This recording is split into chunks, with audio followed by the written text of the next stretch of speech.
लो भाई बब्बन, बन गई तस्वीर। जरा देखकर बताओ कैसी बनी है।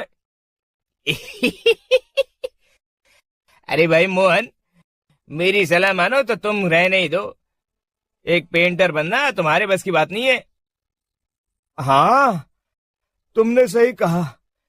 मुझे भी कुछ ऐसा लगता है। खैर, आज शाम की गाड़ी से मैं शहर वापस जा रहा हूँ। कुछ जरूरी काम आ गया है। शहर से वापस आने के बाद तुमसे मिलता हूँ। मोहन अपने घर के दरवाजे पर ताला लगा देता है और वहां से चला जाता है। फिर उसी रात अचानक तेज हवाएं चलने लगती हैं। चारों तरफ डरावना माहौल बन जाता है। तभी मोहन की बनाई हुई पेंटिंग की वो औरत एक खतरनाक चुड़ैल में बदल जाती है और पेंटिंग से बाहर आ जाती है।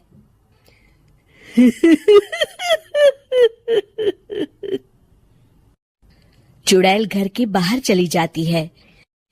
वहीं दूसरी तरफ दो चोर लाला सुखीराम के घर से चोरी करके भाग रहे होते हैं। दोनों भागते भागते गांव के चौराहे के पास पहुंच जाते हैं। तभी अचानक वो चुड़ैल उन दोनों के सामने आ जाती है।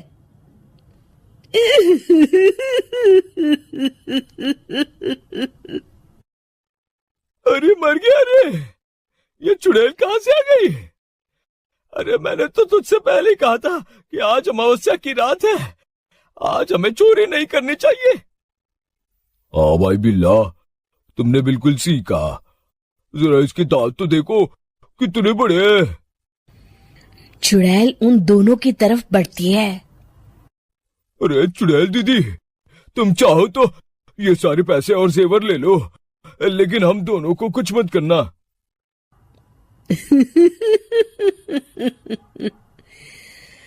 पैसे और जेवर के लालच में तुम इंसान बिकते हो, हम चुड़ैल नहीं। तभी चुड़ैल उन दोनों चोरों को पुतले बना देती है।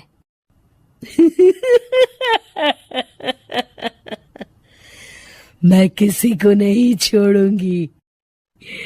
अब कोई मुझसे नहीं बच सकता।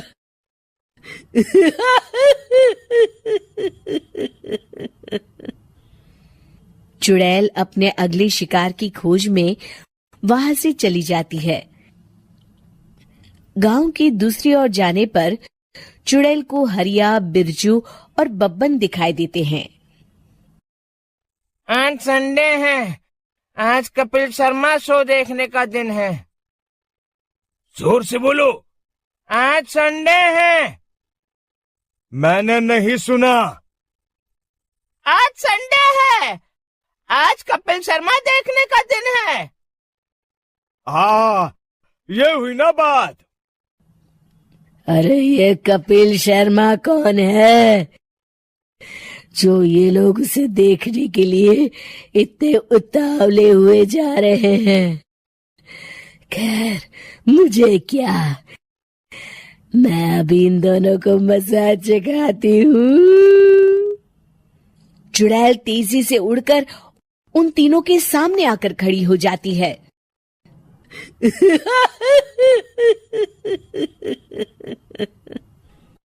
कपिल शर्मा शो बाद में देखना, पहले मुझे देख लो। बब्बन चुड़ैल को देखते ही पहचान जाता है। अरे ये तो तस्वीर वाली औरत के जैसी दिख रही है। मुझे अभी नहीं मरना है। अरे भागो रे! तीनों वहां से भाग खड़े होते हैं।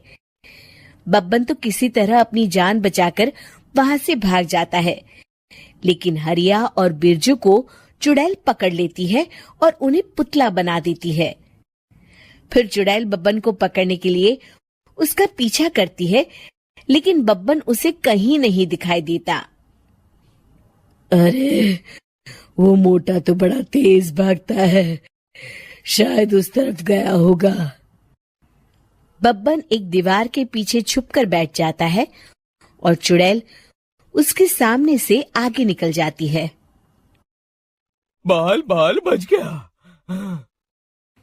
अगली सुबह बब्बन सभी गांव वालों को सारी बात बता देता है। फिर उस चुड़ैल के डर से रोज शाम होते ही पूरे गांव में सन्नाटा छा जाता था और कोई भी अपने घर के बाहर नहीं निकलता था। अरे ये क्या हो गया, इतनी देर से घूम रही हूं, अभी तक एक भी आदमी नहीं मिला। अरे कहाँ मर गए सबके सब। चुड़ैल वहां से चली जाती है। इस तरह कुछ दिन बीत जाते हैं। फिर एक दिन मोहन गांव वापस आता है। बब्बन उसे बताता है कि उसकी बनाई तस्वीर से एक चुड़ैल बाहर आ गई है। मोहन समझ जाता है कि ये कोई आम कागज नहीं है। वो जो भी उस कागज पर बनाएगा वो असलियत का रूप ले लेगा। अरे मोहन भाई, अब तुम क्या करने वाले हो? मेरे पास एक बहुत बढ़िया तरकीब है। मैं इस कागज पर उस चुड़ैल की एक ऐसी तस्वीर बनाऊंगा जिसमें वो तपती धूप के नीचे खड़ी दिखाई देगी, और फिर जैसे ही सवेरा होगा वो चुड़ैल इस कागज से निकलकर बाहर चली जाएगी और सूरज की तेज धूप में जलकर राख हो जाएगी। मोहन बिल्कुल वैसे ही तस्वीर बना देता है और जैसे ही सवेरा होता है वो चुड़ैल कागज से निकलकर बाहर धूप में चली जाती है और सूरज की गर्मी बर्दाश्त नहीं कर पाती और जलकर राख हो जाती है।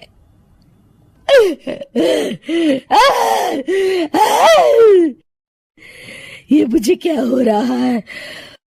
मैं सूरज की रोशनी बर्दाश्त नहीं कर सकती। मेरा पूरा शरीर जल रहा है।